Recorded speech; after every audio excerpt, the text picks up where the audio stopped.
Look what Santa brought. This is the MANTISTOL TC-330. Just going to pan up really quick so you can see the handle. Yes. This is a flooring slash siding cutter. MANTISTOL makes a bunch of different, ignore my foot. MANTISTOL makes a bunch of different models of floor cutters, but I decided to go with the Pro Heavy Duty model because I'm the type of guy that is buy once, cry once. I'm tired of trying to get the budget version and then end up having to get the premium version anyways. It's just paying twice.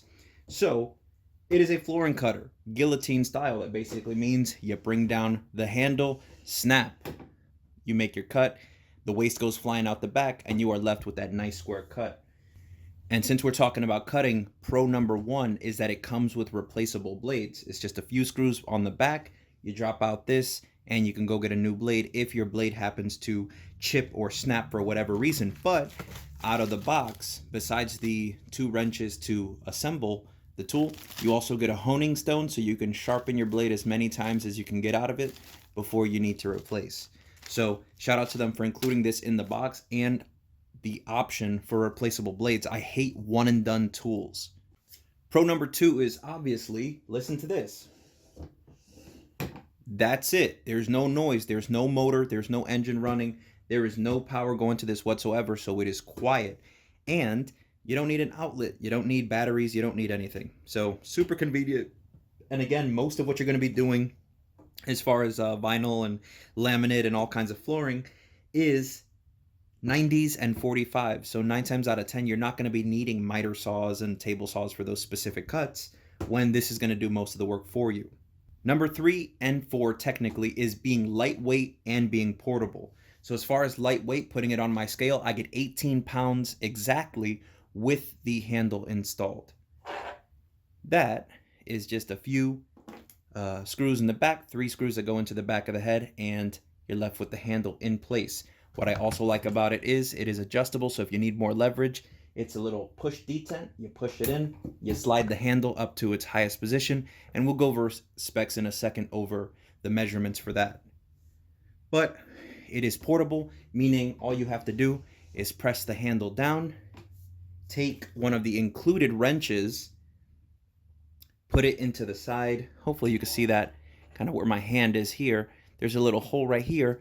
You let go, and your handle stays in the lower position. So you just grab it by the handle, take it where you need to go. And again, at 18 pounds, this thing is as heavy as a small to medium dog, so not too bad. Bring it down, pull your little wrench out, and it goes back into the up and ready to go mode. Just a quick side note, gonna zoom in action for you. You see those springs? Those springs are to bring the handle back up once you make your cut.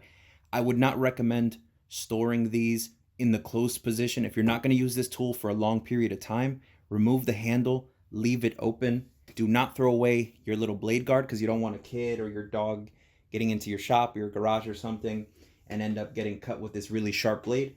Put this little plastic guard over it, but leave it in the open position so those springs last a much longer time. Also, they do come with grease on them, so shout out to MANTISTOL for thinking about the longevity of a tool that's going to get a lot of use with those springs. And my 5th technical is that I did get it for a good price. Right now, Black Friday, I got it on Amazon for like $134.99. Normal retail price for this is $189.99. So if you are a DIYer, prosumer, or tradesman, you're gonna go with whatever tool you can probably afford. I get it. But you want the model that's going to do specifically what it is you're doing. I went overkill because I prefer heavy duty stuff, big springs, when they're making their cuts, right?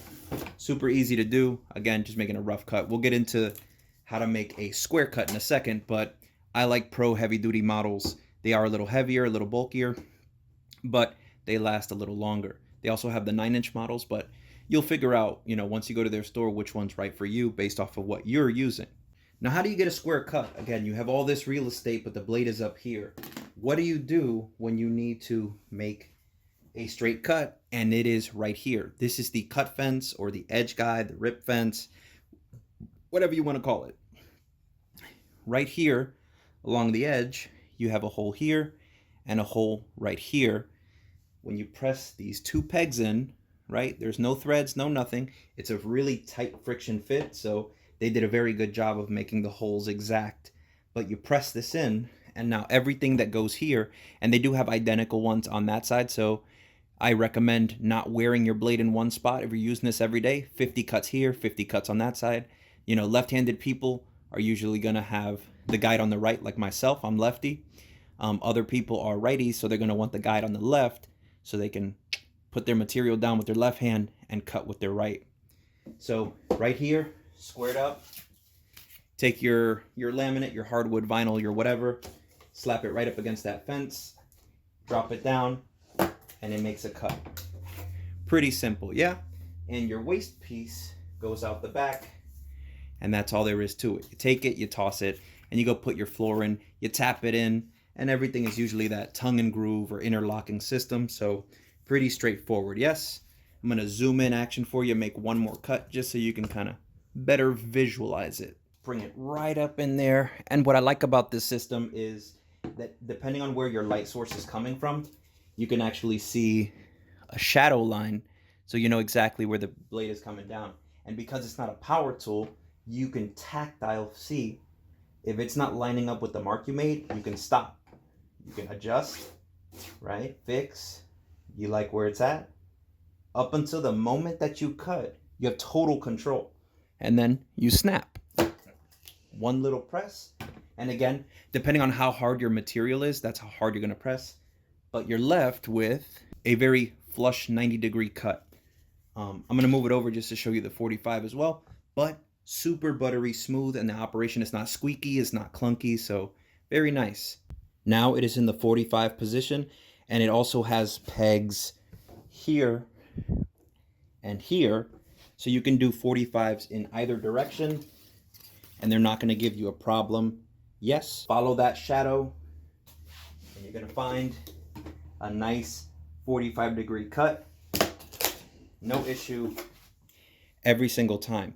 And it is super, super consistent across the board when you're making multi-cuts, larger material, even smaller pieces like this for trim and compensation and more of the aesthetic of it. So again, thin pieces, light pieces, no issue every single time. Very consistent. So yeah, I like it, but we have to talk about a couple of cons here. Number one is that the 45 holes in either direction are super tight. So if you're trying to fix this to back to 90 or just take it out altogether, depending on what you're doing, it is, I mean, you can see the flex in the board. The ones for the 90 holes are a little bit more forgiving, but these 45s are like not budging. You have to basically grab off the edge because there is a little bit of overhang here, kind of grab it and pry, but I feel like long term you're going to end up bending those pins, and then your rip fence is not going to, you know, fit anymore because the pegs are crooked. So try to find like right where the holes would be and just kind of pull straight off from there. But you know, you got to really wiggle this thing off little by little. And I'm not being dramatic here. I'm really like,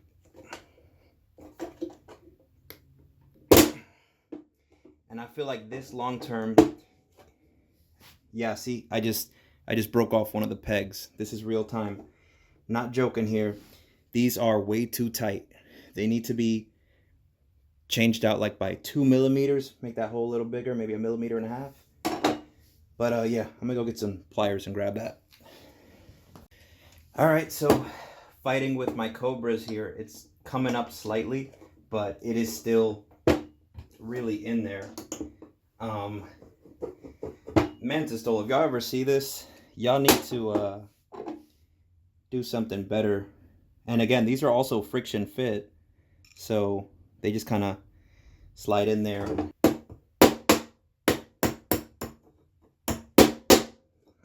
All right.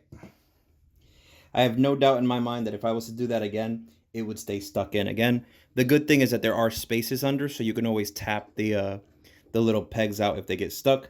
But MANTISTOL, can we make that like 1/2 millimeter wider so that we're not breaking pegs off in there?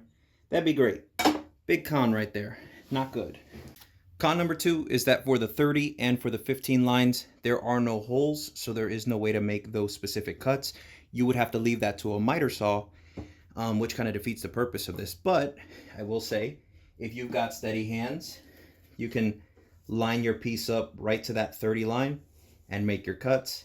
And as long as it's relatively straight, it might be, 29.9 or something like that, but line it up as best you can and you should be able to get a relatively decent 30-degree angle. Yes, again, same thing with the 15. If you were to line it up, just be careful, follow that line up, and you get your 15-degree as well. So the references are there, but it would be cool to have those locked in. And to be clear, I know that you can't make them too big because otherwise there would be play and you want those 45s to not have any bit of, movement as it's going. So, I don't know, some way to smooth out the hole where it's tight, but not that bad. Okay. Or maybe a way for you to bond these to the rip guide to where when I pull, the bar comes up instead of that tightness causing these pegs to come out. Just a thought, but still solid for what it is. Again, I like that everything's metal. If this was plastic, that would have easily snapped off and it would have been an issue. Number 3 is that you cannot do rip cuts. For those of you who don't understand what a rip cut is, it is basically making a cut along the length of your material that you're cutting, right? Anybody can do cross cuts because it goes under the blade and that's it. But let's say you have, 24, 30-inch long pieces, right? 3 feet, 4 feet long vinyl tiles or vinyl planks.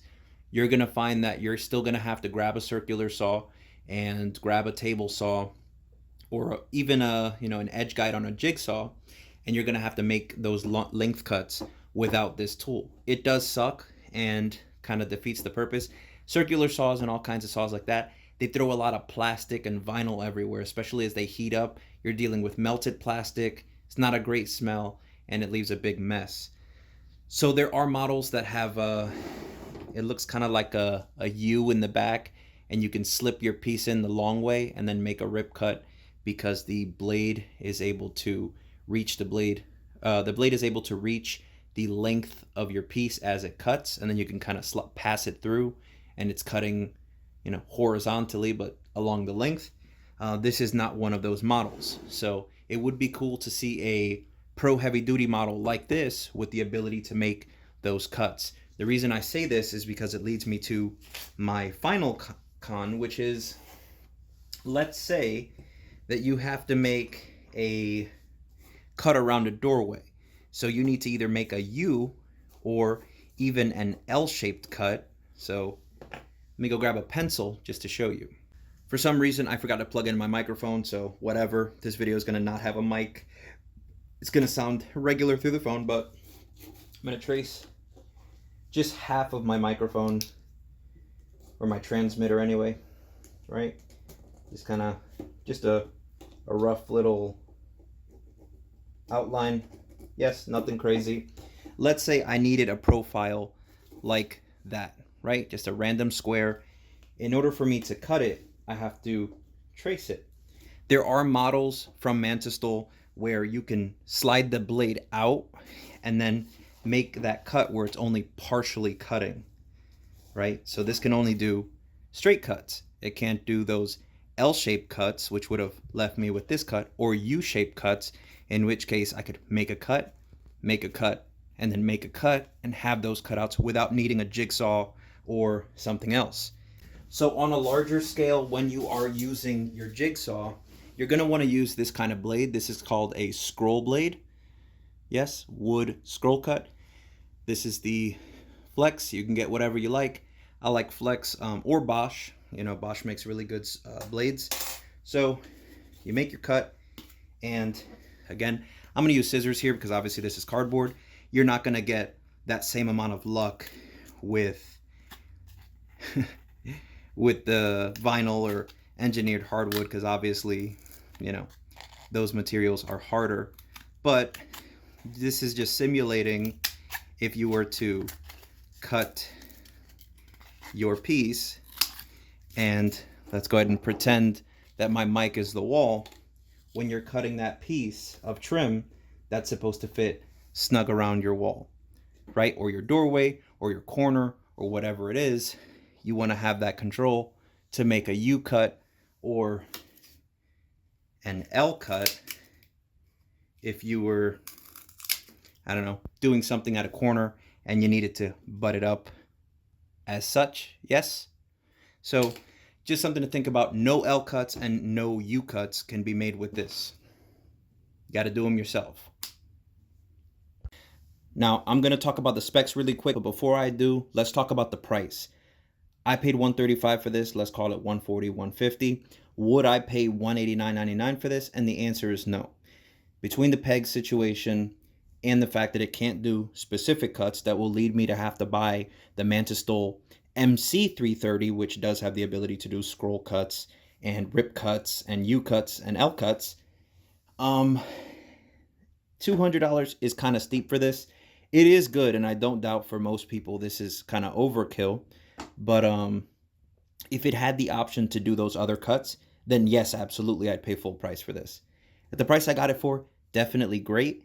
And, you know, most of what people are going to be doing anyway, like I want to say 80% of the stuff you're doing is going to involve a 90-degree cut anyway. So very good. One thing I would say that I would like to have, I wish they came with another one of these so I could just leave it over there. It would be nice to just kind of switch back and forth without having to pull this out and continue to lose those, because if you lose those pegs, that's it. So another rip fence or another edge guide or whatever you want to call it, and this would be pretty cool. Otherwise, would I recommend it? Yes, I think it's a solid tool for what it is, and this is supposed to be able to do like 1/2-inch hardwood and bamboo and all kinds of different flooring options and siding options, but makes your cut super easy to do. And the last thing I'm going to show is, that's what the back of the handle looks like. Super easy. 3 screws, and when you want to lock it in, you're going to press that down until that hole lines up with this one. Yes. Once it lines up, you're going to put your little wrench through, and it'll keep it in that travel position. Do not keep that long term, but if you need to take it here and there, walk up some stairs or whatever, it's going to keep this handle down. So, like that they came with 2 wrenches. Out of the box, it's literally 4 screws, 3 screws here, and you're ready to go. It's just mounting the blade assembly to your board. So let's finish up with the specs, and then I'll send you on your way. For the length, from the edge of the blade assembly to the end of the board, we are looking at 24.5 inches. For the width, again, the blade assembly is wider than the board, so I'm going to count that because just in case you need to store it somewhere specific, it is 15 and 30/32 of an inch. The height from the floor to the top of the handle in the first position is 34 inches. If we look 6 1/4 inches up, we find the second hole. So the handle from the floor to the top of the handle in the most extended position is 40 1/4 inch.